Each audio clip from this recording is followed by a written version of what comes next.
Okay, hi everyone. I just wanted to do a quick exam review video for you, post it, and give you guys a chance to view it, and then we will do a chat session or a conference session, whichever you guys prefer. You can let me know on Wednesday evening again. It sounds like a lot of people liked that and it was helpful. So I wanted you to have a chance to watch this video first and then come on Wednesday with more specific questions if you have them. So I just want to give you a quick breakdown of the midterm exam. I just have a few notes here, so I want to make sure I'm telling you the right things. The exam will be available for 1 hour, and it's 50 questions, 37 multiple choice, 1 matching, and 5 short answer questions. Just a reminder, please use full sentences, full thoughts, the short answer questions. I know that it can get kind of overwhelming and time crunched towards the end, but please make sure you are thorough with your answers to get the maximum amount of points. Just a quick breakdown of the different types of questions that they are going to be as far as multiple choice goes. I kind of went through and tallied up the different topics, and so 37 multiple choice. Here we go. I'll just kind of do a quick rundown of the different topics. There's only, this way, you know, I really should focus on this section, or yeah, I feel like I have a good handle on that. I'll focus my attention more on something else. There is only 1 question on sexuality and 7 questions on ADLs, which would be anything from what would be an adaptive technique that you would teach someone who has had a stroke, or example, you can only start working on bathing. This would be a true or false question. You can only start working on bathing once the person can get into the shower. Something like that. There are true and false and multiple choice. I didn't count up how many true and false and how many multiple choice, but they're just kind of scattered in there. There are 2 questions about coordination, and then 3 questions about joint range of motion, specifically naming the different actions that you complete. So an example would be, I want to reach for a glass in my upper cabinet. So I'm going to be using shoulder flexion, elbow extension, and possibly, where's my hand? There we go. Finger extension to reach for that glass. So knowing all of those motions that are required to do a simple task like reaching for a glass.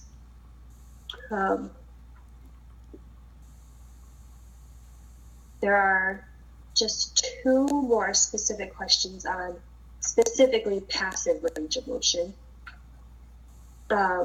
We didn't talk about this a lot, but there are 3 questions regarding feeding, mostly around, think about what the proper position would be for someone to be safe and successful with feeding.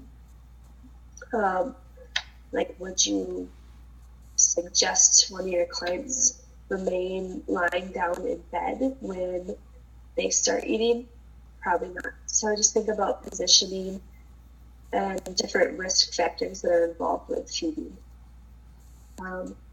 There are 3 questions regarding infection prevention from that first module, hand washing, how you put on and off your protective gear, things like that.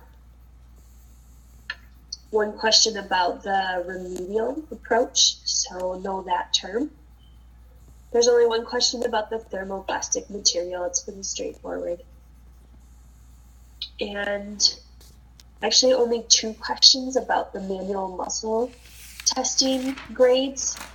So it could be a true or false question, like if I have a muscle grade of 2, I would be able to pick up a gallon of milk. True or false? Obviously that would be false, because a muscle grade of 2, you can't even move through full range of motion against gravity, so you would not be able to pick up an 8-pound gallon of milk off of the floor. So those are kind of how those questions are worded. So know the different numbers for the manual muscle grades. There is 5 questions about the FIM scores. So be familiar with both the number that a 7 is independent and the percentage that, completed less than 25% means dependent, because I think there are a few questions that say if a patient completed 50% of lower extremity dressing, what FIM level would they be? So you have to be familiar with the number, the 1 through 7, the verbiage, independent, modified, independent, setup supervision, minimum assistance, moderate assistance, maximum assistance, independent, and the percentages. So all 3 that go into the FIM levels. And that's going to be something that's really important for you, not just in this class to know, but that's terminology that I use every single day out in the field. So the more you practice, the more you're going to become familiar with those terms. But just know that it's not just this class that you're going to need to know those FIM levels for. You're going to have to know them for your entire career. So it'd be a really good thing to memorize.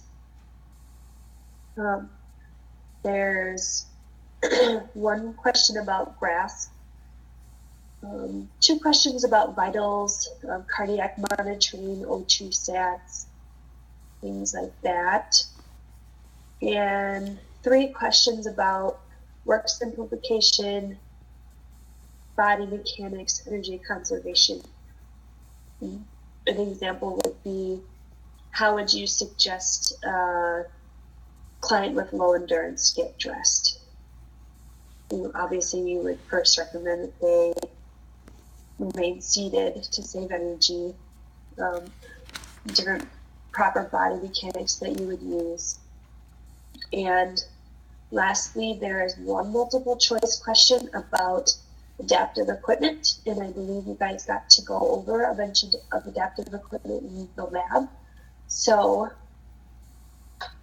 I'm going to give you a list of adaptive equipment to be familiar with, and just think about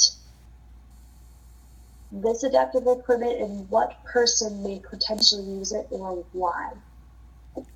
So here we go. Here's your list. Dyson, a suction cup nail brush, a universal cuff, an adaptive cutting board, a reacher, built-up handles, a jar opener, an oven pole, and a wheeled cart. So just kind of have a general idea of why you might recommend your patient to use one of those pieces of adaptive equipment. Like I said, there are 5 short answer questions, and 1 example of those could be, can you describe, so this means describe whole sentences, not just a word or 2, describe what a FIM level 3, so what is a level 3, describe what a FIM level 3 lower body dressing would look like, and then be able to explain the percentage, what that would look like to you, would they be able to do any of the activity at all, would they be able to do 25%, 25%, 50%? Could they complete the task independently? So being able to describe those levels. So really focus on BIM levels if you aren't very familiar with those yet.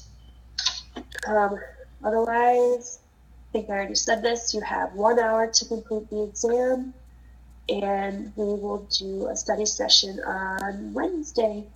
So hopefully this helps. Let me know if you have any more questions, and we will talk soon. Bye.